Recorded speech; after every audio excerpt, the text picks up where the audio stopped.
So guys, welcome back to this YouTube channel and thank you for joining me once again. Now let me tell you that the recent case of this Bobrisky and the EFCC as well as the VeryDarkMan has shown how corrupt Nigerian government is. It has shown that corruption has eaten deep in the fabric of this particular country.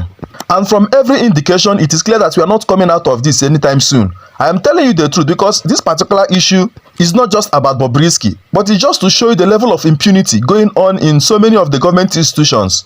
You see it, if VeryDarkMan did not come out to expose this particular issue, we wouldn't have known about it.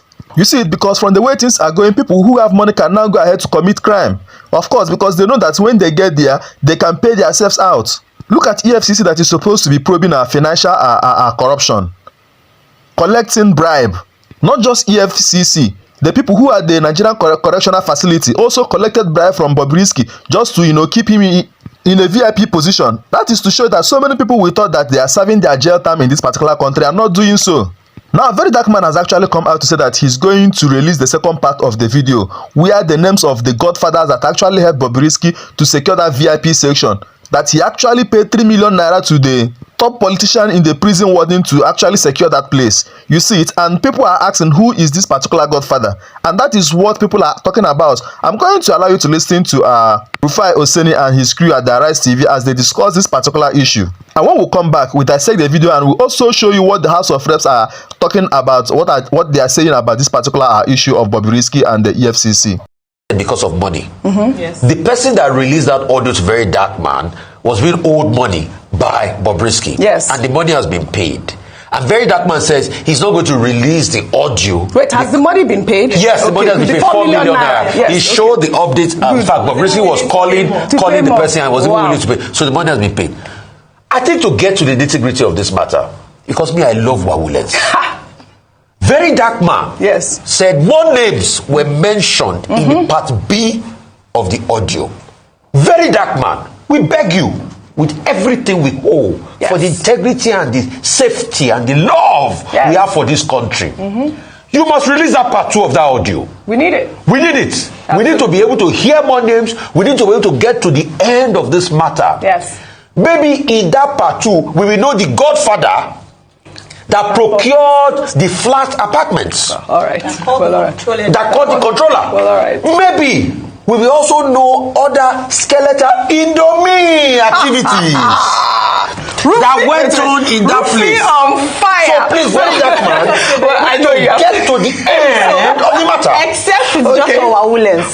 When the information comes out, what will happen? Investigation. That's what I'm saying. Usually, See, hold on. I take this matter now. No, I agree because with it's a state matter. I'm we going need to somewhere. get to the end of the reason I said that is because, like Dr. Bati cited, this is not the first time we have heard or seen or that we know that things untowards are happening in the prison service. Yes, that's the main point. Fisayo Shoyombo he went in at the risk of his life. What happened? What will just happen is it will be a social media sensation for a few weeks. Well, I hope not. I'm just saying, what has happened in the past? Well, I hope not. But because names have been, that's what I'm saying is that people say, oh my goodness, did you hear? How many times have exposés been done and nothing has happened? But let me just say something. The spirit behind this as well, and I was going to clarify that. Recall that the reason why he released this audio in the first place was almost tantamount to blackmail of Bobrisky. That's another angle because he told Bobrisky that if you don't pay me the money, I will release. And then he recorded that audio without the knowledge, I want to assume, of Bobrisky. So there's another thing around there as well on the side of Bobrisky that there's blackmail elements there. But we can only say that because Bobrisky has denied the audio. We can only say if it is confirmed. He's the one. So I'm giving you a way out, Mr. No, if it's confirmed by forensic expert, that's actually Bobrisky's audio. Then we'll now go into privacy laws. Yes, exactly. Because that one too we cannot, because people also do it in our country.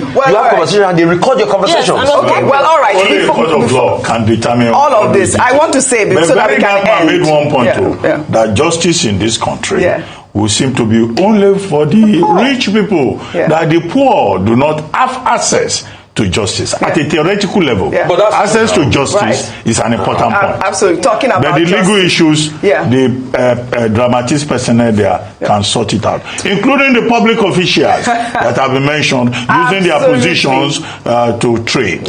All right, talking about justice is going to lead me to my next story. We all have to sum this up. Bobrisky, who is in the center of the story, has denied all allegations at this point, so we are not accusing anybody on the show, but we need to reveal this investigation. Such a big story. We'll follow up on it. So guys, if you listen to that particular discussion properly, you will understand that there is a particular godfather. There is a particular politician that they are talking about. That VeryDarkMan is threatening to expose. That actually helped Bobrisky to secure that VIP session in the Nigerian Correctional Facility. You see it? This is what P2B was actually preaching during the 2023 general election.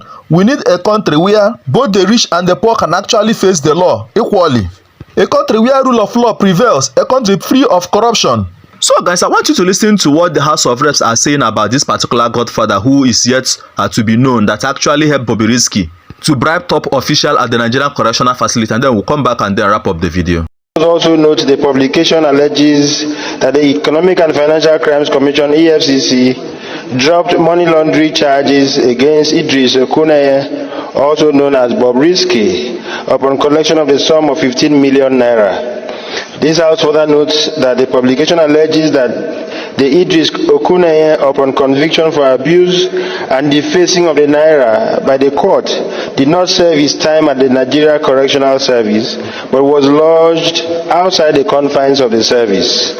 Disturbed about the damning allegations against Nigerian critical law enforcement agencies of the Economic and Financial Crimes Commission EFCC and the Nigerian Correctional Service established by these hallowed chambers to fight correction and incarceration persons convicted of crime on financial crimes, the committees on reformatory institutions join and investigate this matter. There should be a joint committee on financial crimes and reformatory institutions. Thank you. Aye. Those against you say nay. That is have it. Aye. Aye. Those against you say nay. That is have it. Thank you, Your Excellency, the People's Speaker. My name is Honorable Dr. Patrick Umar. I represent the entire people of Ikorekpene, Esienudum, Oborokana Federal Constituency. Mr. Speaker, I'm a proud son of Akwa Ibom State. I rise to move a motion on the urgent need to investigate the disturbing allegation of corruption against the Economic and Financial Crimes Commission, EFCC, and the Nigerian Correction Service to save Nigeria from ridicule. Mr. Speaker, I crave your indulgence to suspend the relevant rules and allow me to take this motion. Thank you, Mr. Speaker. Any seconder? I represent Aniocha Oshimili Federal Constituency. I'm from Delta State.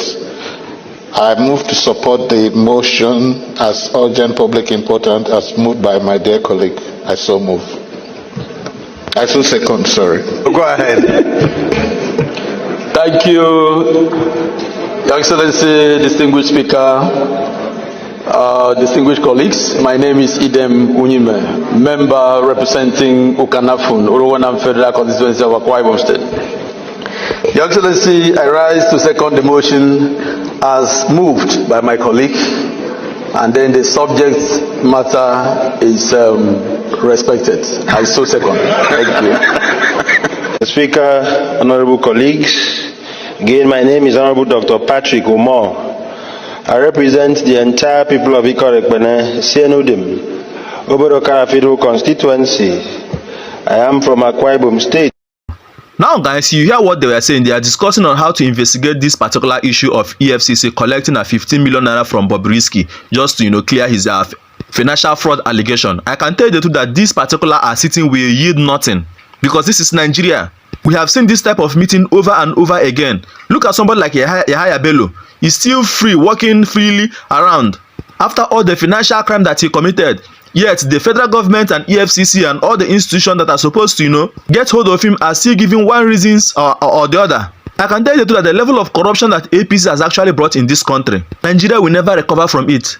if an average Nigerian will keep suffering from these particular corrupt practices, because it only favors people who has the money, people who can actually, you know, bribe their way out. Guys, I'll stop this video here and like to drop your comments in the comment section. Don't forget to subscribe to this YouTube channel for more videos like this.